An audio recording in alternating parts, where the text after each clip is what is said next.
Un tournant dans l'histoire de la sidérurgie française. Désormais, les principaux groupes seront contrôlés par des capitaux publics. Les explications de Valéry Giscard d'Estaing dans le journal « La France doit gagner dans la compétition internationale ». Camp David, un Américain au Proche-Orient, Cyrus Vance essaye de convaincre les Jordaniens. Un enfant meurt chaque jour sur le chemin de l'école. La sécurité passe aussi par l'éducation.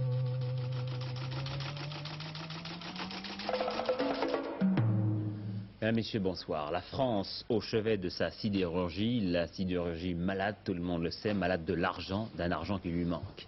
Il n'y a pas d'industrie plus endettée qu'elle. Alors le gouvernement a décidé de frapper un grand coup. Pour reprendre les termes du porte-parole de l'Élysée, Pierre Hintz, le Conseil des ministres a arrêté un véritable plan de sauvetage de la sidérurgie. Avec un triple objectif, résumé de manière un petit peu technocratique: doter les entreprises sidérurgiques de structures industrielles et financières saines et équilibrées, accroître la productivité et sauvegarder l'équilibre économique et social des régions concernées. En termes plus clairs, ça veut tout simplement dire que ces entreprises-là vont passer sous le contrôle de l'État et des grandes banques. Elles seront donc dotées de béquilles qui devraient leur permettre de mieux marcher et qui, évidemment, les rendront moins libres de leurs mouvements. Dans un instant, nous allons revenir sur le constat et sur les mesures apportées. Mais je vous propose d'abord d'écouter ce que le président de la République lui-même en a dit à l'issue du Conseil des ministres, Conseil qui avait par ailleurs examiné la création d'une zone de stabilité monétaire en Europe, et c'est la raison pour laquelle le chef de l'État a lié les deux dossiers. Ce que je cherche à faire, c'est que la France puisse gagner, que la France gagne dans la compétition internationale. Parce que je crois que c'est nécessaire pour la France et que c'est nécessaire pour les Français. D'abord, nécessaire pour la France.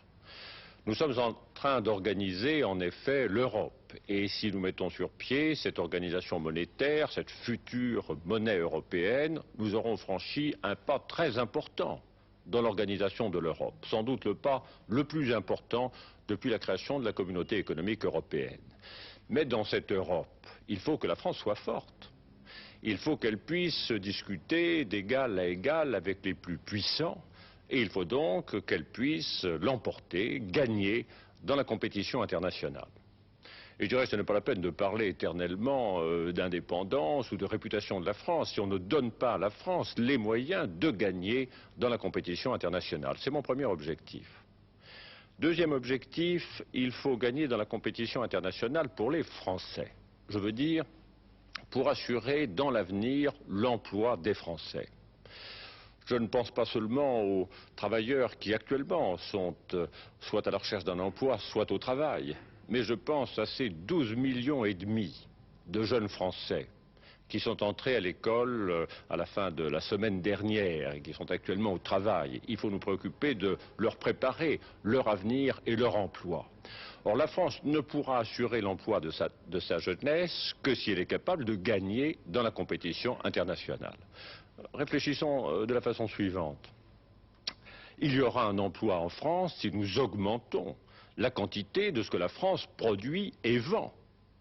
Si nous n'augmentons pas cette quantité, en réalité, tout ce qu'on nous propose de faire, c'est de partager le chômage.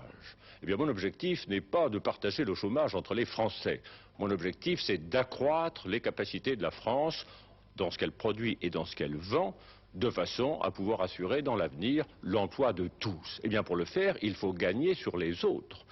Car la France ne vendra plus à l'étranger que si elle produit mieux et que si elle est capable de soutenir la compétition des autres.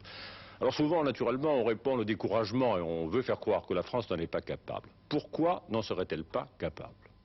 Il y a à l'heure actuelle dans notre industrie des secteurs parfaitement compétitifs. Nous avons, vous le savez, la plus grande entreprise européenne de construction d'automobiles désormais, et nous sommes le seul pays d'Europe dans lequel toute la production automobile est en réalité une production nationale française. Il y a beaucoup d'autres secteurs, de techniques françaises qui sont actuellement les meilleurs. Il y a des petites entreprises qui sont compétitives et qui exportent. Et nous avons dans notre agriculture de larges secteurs où nous avons les meilleurs rendements d'Europe. Donc nous sommes capables de gagner. Et les mesures qui ont été prises, celles qui suivront, ce sont des mesures qui préparent la France à gagner dans la compétition internationale pour la France et pour les Français. Donc, pour la philosophie qui a imprégné les mesures gouvernementales, je vous propose maintenant de rentrer dans le détail et d'examiner avec vous, Philippe Sassier, le dispositif financier d'assainissement. Oui, si vous voulez d'abord, première chose, quel que soit le tort des uns et des autres, c'est-à-dire le dirigisme de l'État depuis longtemps et les erreurs de certains patrons de la sidérurgie, il faut bien voir que cette sidérurgie se trouve aujourd'hui, on le verra tout à l'heure, dans un véritable état de faillite. Et c'est justement ce dépôt de bilan, cette faillite, que le gouvernement voudrait éviter. Alors son premier objectif est d'essayer d'alléger l'énorme dette qu'a la sidérurgie, qui a emprunté à l'État, aux épargnants, aux banques, à certains organismes publics depuis très longtemps, et qui doit en tout environ 38 milliards de francs lourds, bien sûr. Chaque année, tout ce qu'elle gagne, cette sidérurgie, eh bien, elle le dépense pour rembourser ce qu'elle a déjà emprunté. C'est un véritable cercle vicieux. Alors comment va s'y prendre l'État? Premier objectif donc, essayer d'alléger cette dette. Les prêts de l'État, environ 10 milliards de francs qui ont été consentis à la sidérurgie, seront transformés en ce qu'on appelle des prêts participatifs. Ce sera une véritable participation au capital, c'est-à-dire que ces prêts ne seront pas remboursés tout de suite et que pendant 5 ans, ils ne seront pratiquement pas rémunérés. Là, vous le voyez, l'État fait un assez gros sacrifice financier. Les prêts des banques. Eh bien, les prêts des banques représentent environ 9 milliards de francs, et là, il va y avoir un moratoire. Qu'est-ce que cela signifie, un moratoire? Eh bien, on va donner aux entreprises sidérurgiques, le temps de payer. Mais comme il ne faut pas déshabiller Paul pour habiller Jean, c'est-à-dire empêcher qu'en remboursant plus tard, les banques perdent de l'argent, là aussi, il faudra probablement trouver quelques solutions. Enfin, les emprunts. Pendant longtemps, la sidérurgie a fait appel aux épargnants pour emprunter. Il y en a environ pour 12 milliards de francs. Bien évidemment, aujourd'hui, la sidérurgie peut difficilement payer des dividendes. Or, l'État ne veut pas que ses petits actionnaires perdent, au moment même où il relance la bourse. Alors, il y aura un organisme spécial, une caisse spéciale, qui versera justement les dividendes aux épargnants. Donc, vous voyez, dans les années qui viennent, eh bien, ces 38 milliards pèseront moins lourd. Deuxième objectif du gouvernement, il faut trouver de nouveaux actionnaires. Alors, il y a une idée, eh bien, les nouveaux actionnaires, ce seront les anciens créanciers. Alors, comment cela va se passer? Eh bien, il va y avoir une société financière dans laquelle on va verser une partie des anciennes dettes, 2 milliards de francs au total, qui ne seront plus jamais remboursés, mais qui serviront de nouveau capital, de base de départ à cette nouvelle sidérurgie. Il faut noter tout de suite que l'État et le secteur public, c'est-à-dire tous les organismes comme la Caisse des dépôts, le Crédit national, vont se donner 55% de ces 2 milliards. Ces 2 milliards seront majoritaires. Ces 2 milliards plus les grandes banques nationalistes. Ces 2 milliards seront ventilés dans 3 sociétés financières qui chapeauteront les 3 grands groupes, Usinor, Sassilor et Schers. Et il faut noter qu'il n'y en aura bientôt que 2 probablement, Usinor et Schers, devant fusionner. Le deuxième volet, eh bien, c'est une restructuration industrielle. Très rapidement, il faudra trouver le moyen de fabriquer de l'acier, meilleur marché et plus sophistiqué. Enfin, troisième volet social, des aides sont prévues pour éponger les licenciements qui, bien sûr, sont inévitables dans une telle restructuration. Alors, j'ai une seule question à vous poser. Il y a d'abord un certain nombre de gens qui disent qu'est-ce que ce gouvernement qui a combattu le programme commun et qui introduit à son tour ce qui semble être une nationalisation déguisée? Ça, bien sûr, on va entendre les mots soit nationalisation déguisée, soit alors ce n'est pas suffisant, comme vient de le dire M. Segui. Pour l'instant, au gouvernement, on dit la part de l'État est de 15% alors qu'il est majoritaire dans la SNCF ou bien l'EDF. Il faut bien remarquer, encore une fois, 55%, c'est quand même les capitaux publics qui sont majoritaires. Concrètement, combien de licenciements? Aucun chiffre officiel n'est donné, mais l'on pense que si l'on veut que l'industrie sidérurgique française redevienne compétitive, il faut encore penser à 10 000 ou 20 000 licenciements supplémentaires. En supplémentaire par rapport aux 18 000 déjà annoncés. Aux 18 000 déjà annoncés, enfin aux 16 000 en 1978 jusqu'au 1er avril 1979, c'est-à-dire les licenciements annoncés dans le plan de 1977. Qu'est-ce qui se pratique à l'étranger dans ce genre d'affaires?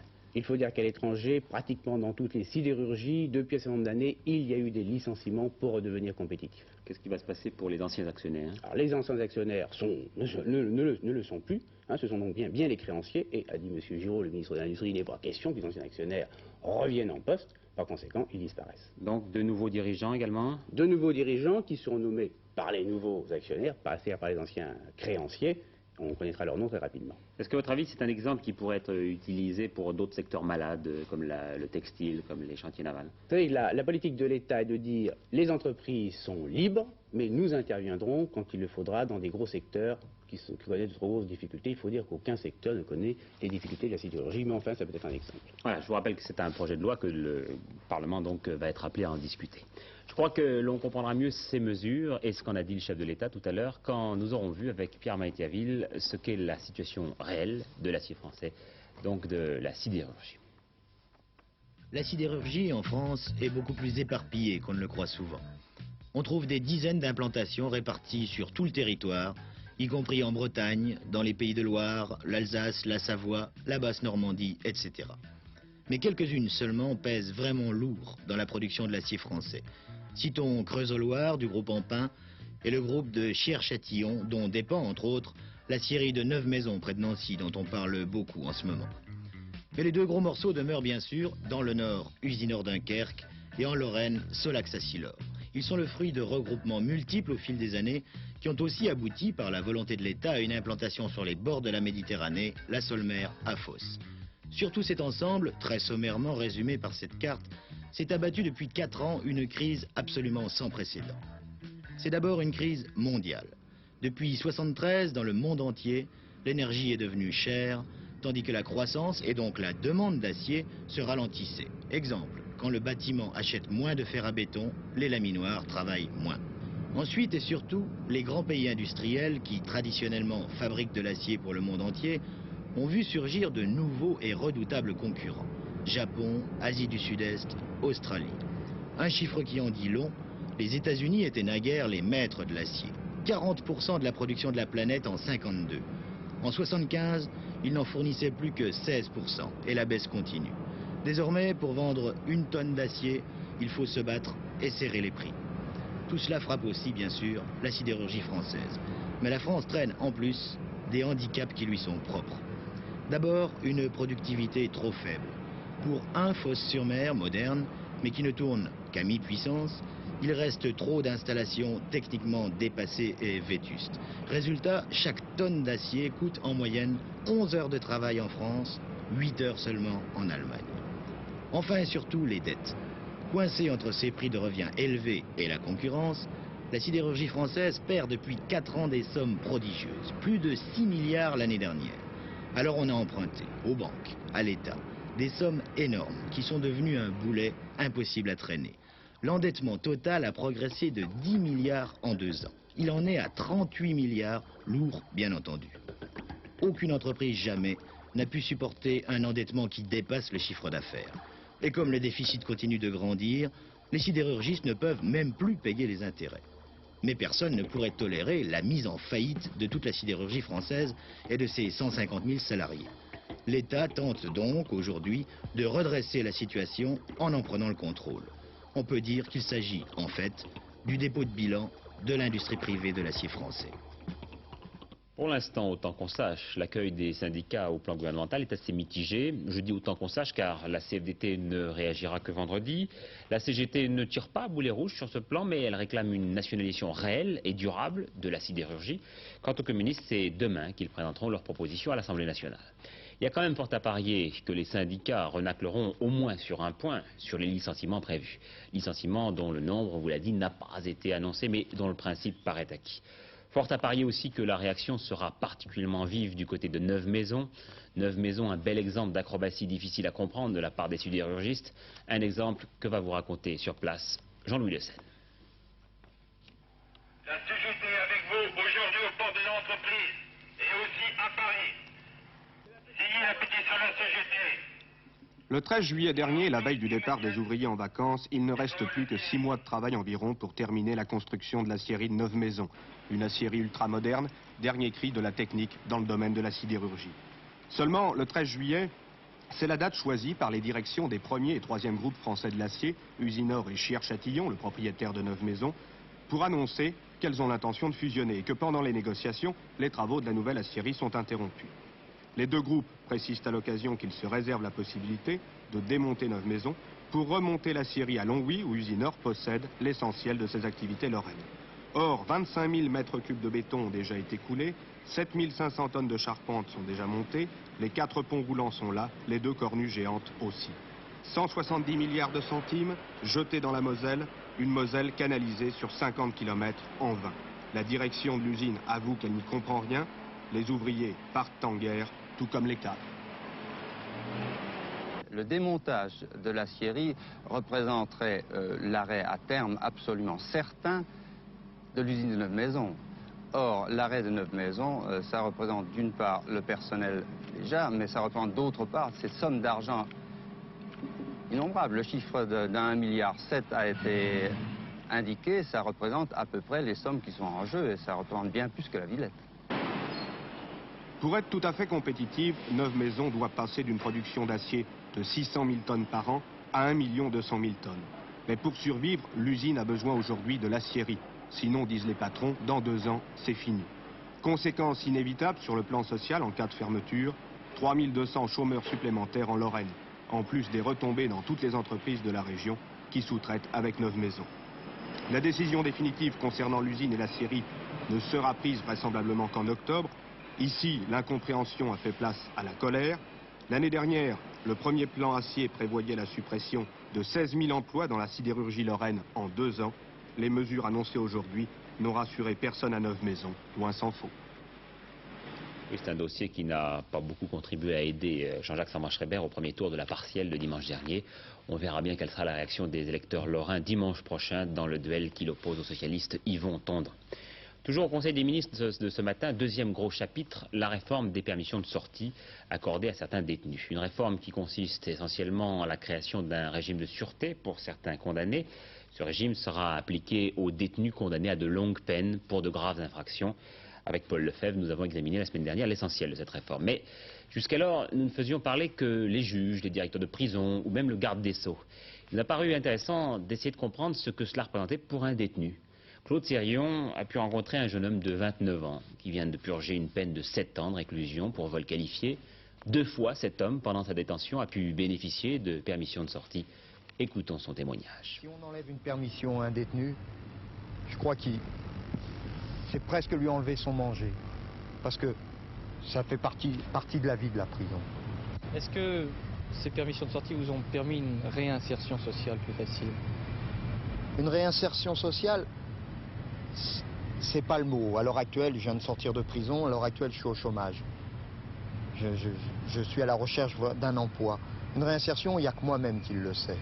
Maintenant, c'est sûr qu'elle m'a facilité le but que j'ai choisi, c'est-à-dire j'ai fait des bêtises, bon ben maintenant j'ai fait un choix, c'est fini, je n'ai plus envie de faire de bêtises.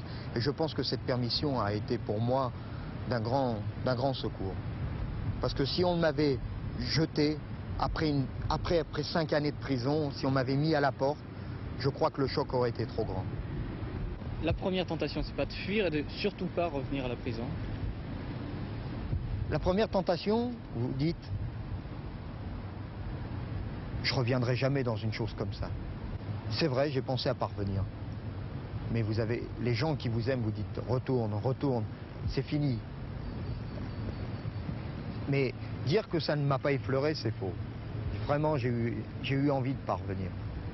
Et comprenez-vous aussi les familles des victimes qui ne comprennent pas, elles, que les assassins ou les autres, ou les criminels, soient en liberté? Maintenant, je les comprends. Je comprends certaines réactions des familles des victimes. Mais on ne peut pas laisser mourir quelqu'un en prison, on n'a pas le droit. Toujours au Conseil des ministres, la nomination d'un nouveau directeur de la marine marchande, François Essig, un ancien de la Datar, remplace Jean Chapon. Jean-François Breton devient chargé de mission pour les productions agricoles méditerranéennes, et ceci à un moment où ces milieux agricoles s'inquiètent d'un possible élargissement du marché commun. Et puis Michel Mosser remplacera Philippe Sauzet comme chef de cabinet du président de la République. Un conseil des ministres au cours duquel on a également adopté un projet de loi portant aménagement de la fiscalité locale et enfin abordé le résultat des entretiens de Camp David. Le gouvernement a estimé que ces résultats ouvraient des possibilités mais aussi comportaient des incertitudes. De fait, le rejet de ces accords par la Jordanie, je vous l'annonçais hier dans le journal, mais aussi par l'Arabie Saoudite, ce qui est aussi grave, embarrasse sérieusement les 2 négociateurs et surtout Washington. L'envoyé spécial du président Carter, son secrétaire d'État, Cyrus Vance, aura donc fort à faire à Amman, où il vient d'arriver, et à Riyad, où il va se rendre. Les Syriens sont contents et le laissent paraître. Tout le monde est là. Boumedienne, Georges Habash, qui représente l'aile dure palestinienne, Yasser Arafat, chef de l'OLP, et surtout Kadhafi. L'arrivée du président libyen a été la bonne surprise de la journée pour le général Assad. Ce matin, la participation de Kadhafi était donnée à Damas pour incertaine. L'autre bonne surprise enregistrée dans la capitale syrienne est le rejet de l'accord de Camp David par l'Arabie Saoudite. le roi Khaled n'a même pas attendu la visite de M. Cyrus Vance pour dire non. Il est vrai que l'Arabie saoudite n'attaque pas directement le président Sadat, elle ne le condamne pas, mais elle se range sans équivoque aux côtés des Palestiniens. Il ne faut pas oublier non plus le cas du roi Hussein de Jordanie. L'accord de Camp David lui fait faire la grimace.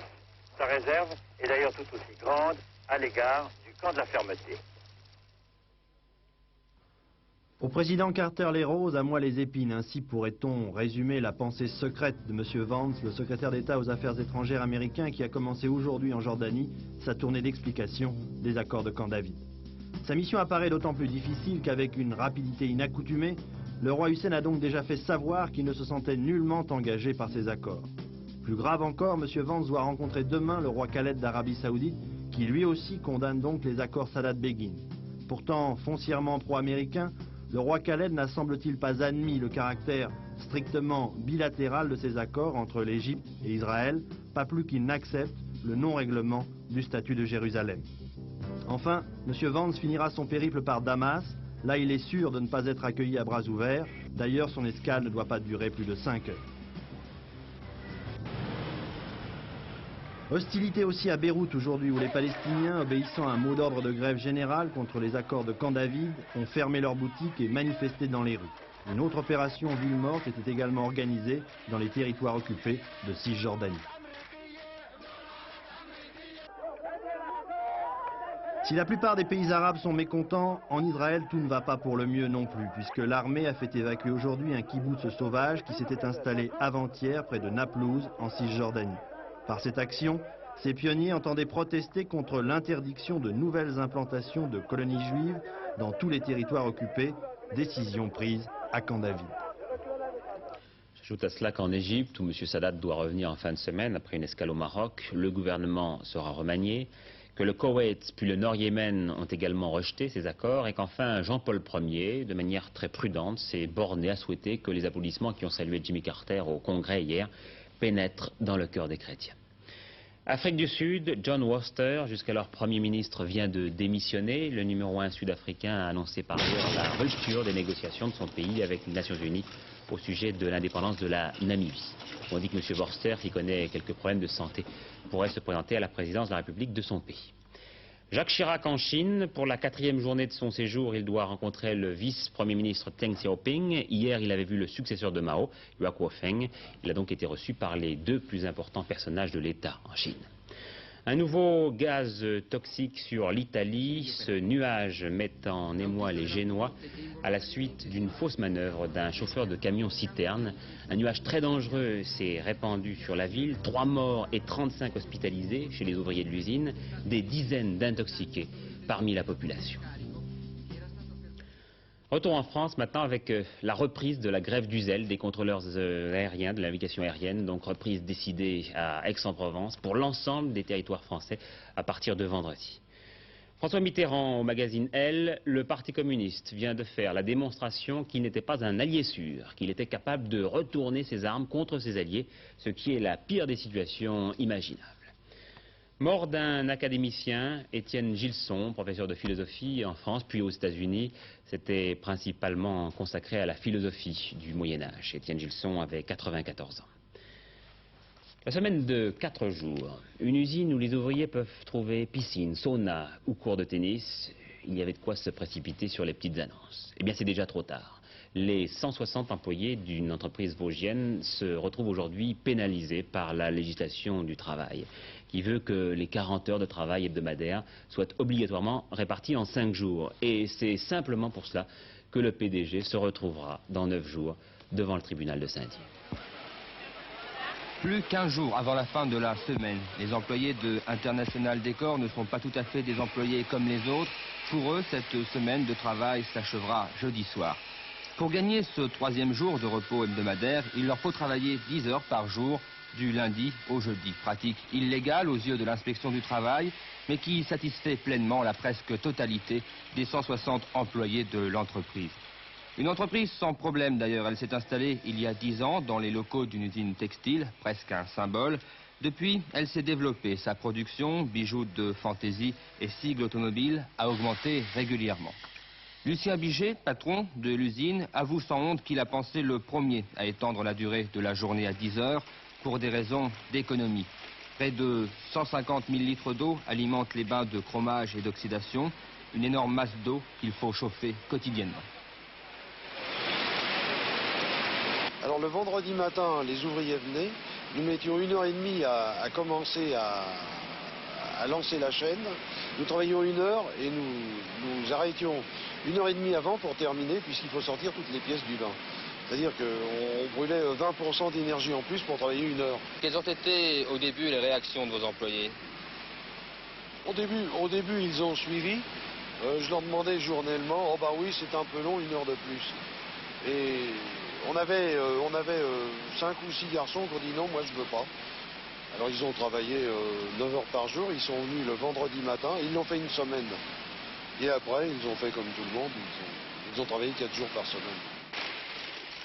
Pour Lucien Biget, la loi de 1936 est périmée et manque de logique. Pourquoi autoriser un employé à faire des heures supplémentaires pendant 5 jours et lui interdire d'effectuer 4 journées de 10 heures? L'industriel de Celles-sur-Plaine passe d'ailleurs pour un patron plutôt social. Il a des idées, disent certains. Un exemple, les anciens bassins de décantation de l'usine textile aménagés en piscine.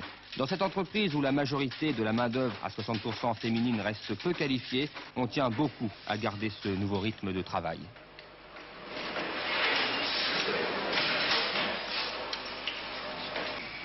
Quand on est en route, 1 heure de plus ou 2... C'est pas 2 heures, il n'y a qu'1 heure. Ça nous fait qu'1 heure, puisqu'on faisait 9 heures. 1 heure. Quand on est en route, on n'y fait même plus attention. Et vous vous opposez à ce que l'on revienne à une journée de 8 heures? Oui, bah oui. Ils sont tous unanimes puisqu'ils sont... Ouais. La totalité du personnel est pour. Ils veulent pas revenir à cet horaire de 5 fois 8 heures. Une chose certaine, Lucien Biget ne sera pas un homme seul devant ses juges. Ses employés ont déjà écrit à Lionel Stoléru, secrétaire d'État au travail manuel, en lui demandant d'intervenir pour que l'horaire actuel soit préservé.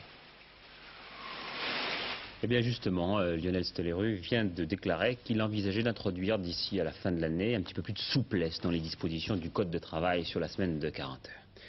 Une nouvelle liaison pour Concorde, Paris-Mexico en un peu moins de 8 heures. Premier départ aujourd'hui, le supersonique effectuera 3 voyages par semaine avec une seule escale à Washington.